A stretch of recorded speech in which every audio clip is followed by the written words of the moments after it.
Vibe Mundial FM. O que comer no frio, segundo a medicina chinesa? Então, os chineses, eles pensam em alimentação como uma maneira de automedicação. Antes deles darem remédio para alguém diante de algum sintoma ou sinal, eles vão pensar em mudar a alimentação naquele dia. O costume chinês é comprar comida no dia, prepará-la no dia, consumi-la naquele dia e não guardar em geladeira. Tem muitos chineses que até hoje nem geladeira têm, né? Apesar de tanto desenvolvimento na China. Por quê? Eles vão tentar comprar e desenvolver um alimento para aquela estação, para aquele dia ou para aquele sintoma daquele dia. Então, eles vão adequar a alimentação e isso significa saber a maneira de intervir em casos de excesso ou de falta. Excesso de falta do quê? Excesso ou falta de frio, de calor, de umidade. Então, eles vão perceber no ar e vão tentar fazer a adequação. Saber a maneira de repor os gastos energéticos do corpo físico em cada momento, aproveitar ao máximo o uso dos alimentos que são adequados para cada estação, para dar o quê? O que a gente busca através da alimentação? Em primeiro lugar, energia, né? Vitalidade, saúde, qualidade de vida, longevidade. Então, são etapas, né? Dependendo da idade, você está preocupado em ter mais energia, mas, na verdade, você precisa de todos esses parâmetros, né?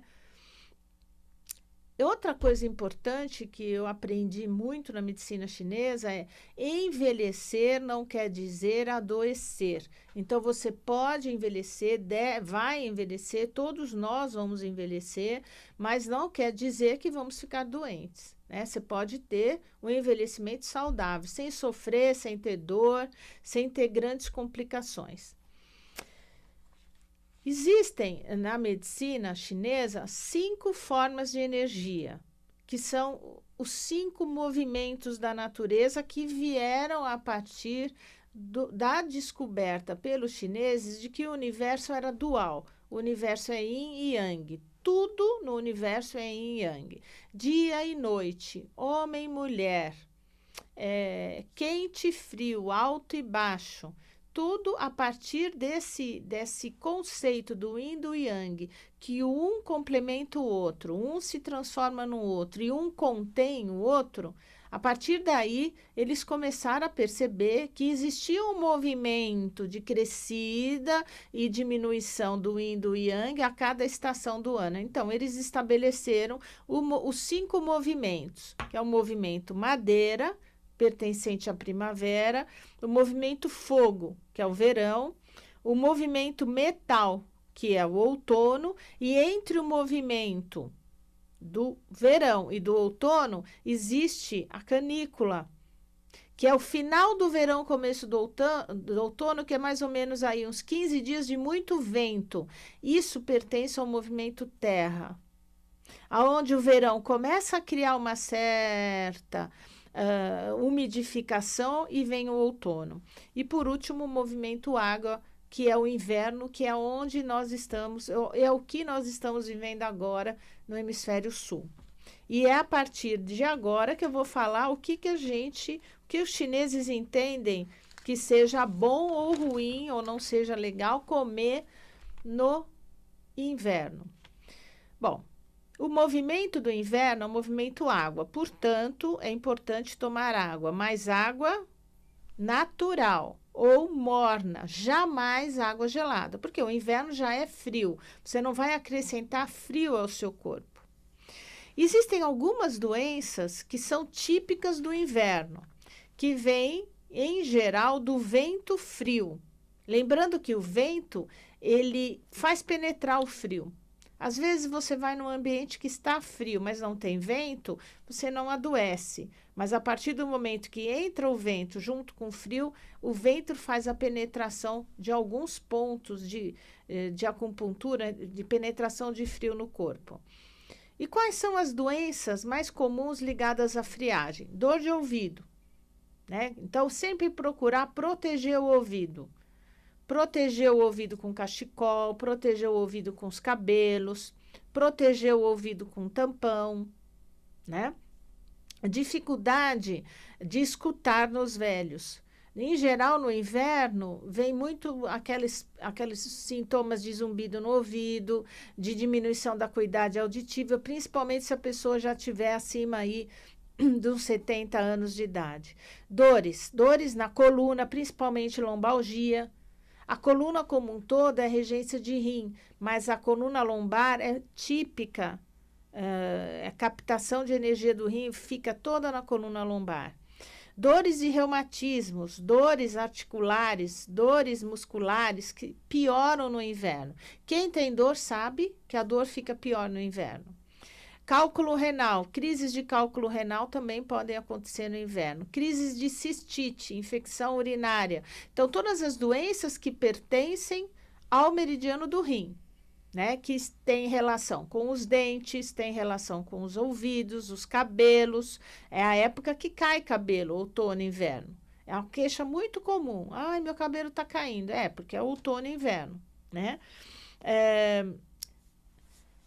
Nós temos, então, mais casos assim de medo, pânico, tristeza, angústia, melancolia, que são os sintomas mais fechados, os sintomas emocionais mais pesados acontecem muito no inverno.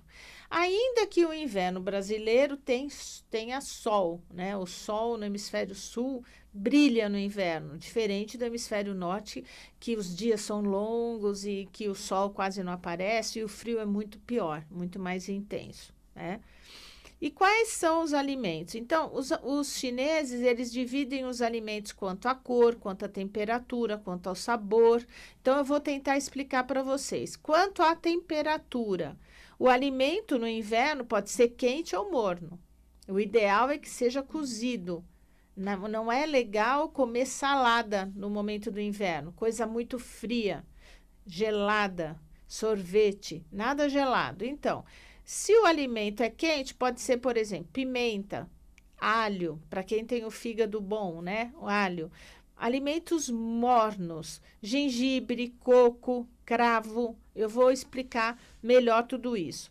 E aí nós vamos sempre escolher o alimento de acordo com o indivíduo. Vamos supor que o indivíduo seja yang, uma pessoa ativa, calorenta, que não para quieta, tanto homem quanto mulher, não importa, mas são aquelas pessoas fogo, né? As pessoas muito calorentas, muito fogo.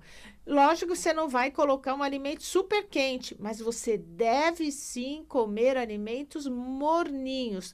Não é porque você é um indivíduo yang, extremamente calorento, que no inverno você vai continuar tomando gelado. Não faça isso, porque vai lesar o rim. Então, alimento morno. Agora, se o indivíduo é yin, é uma pessoa friorenta, uma pessoa que tem muita fadiga, muito cansaço, que sente frio demais, que tem os pés e as mãos extremamente frias, às vezes até com a ponta dos dedos arroxeadas, devido à estagnação do sangue na periferia do corpo, aquele gelo nas costas, gelo nos joelhos, gelo na região lombar. Essa pessoa é uma pessoa yin. Esse sim tem que privilegiar os alimentos quentes, não só os mornos, mas mais que morno, alimento quente. E o que vai fazer então esse alimento quente nesse indivíduo que já é um indivíduo friorento extremamente yin? Ele vai secar a umidade. Olha que interessante o jeito que eles pensam, os chineses. Ele vai secar a umidade, ele vai mover e transformar o frio em calor. Então, vai tirar o frio e transformar em calor, eliminar esse excesso de frio e facilitar o metabolismo corporal. Por quê? No frio, o que vai acontecer? Estagnação de sangue. E se estagna o sangue, o metabolismo diminui. E se o metabolismo diminui, a pessoa cada vez vai sentir mais frio, né? Então, quando você come alguma coisa bastante quente, em todas as refeições do dia e também nos intervalos, você vai movimentar essa umidade, esse frio, transformar em calor e ativar o metabolismo. Bom, tudo tem que ter um equilíbrio. Então, se uma pessoa está comendo tudo muito fervendo, mesmo que ele seja um paciente de frio, ele vai esgotar o Qi. Então, você pode comer alimentos quentes, bastante quentes, uma sopa quente, mas não tem que ser aquela que queima a língua. Porque o extremo do frio, o extremo do calor esgotam o Qi, tanto para um lado quanto para o outro. Então, é quente, não é morno, é quente, mas não é pelando. Vibe Mundial 95. FM.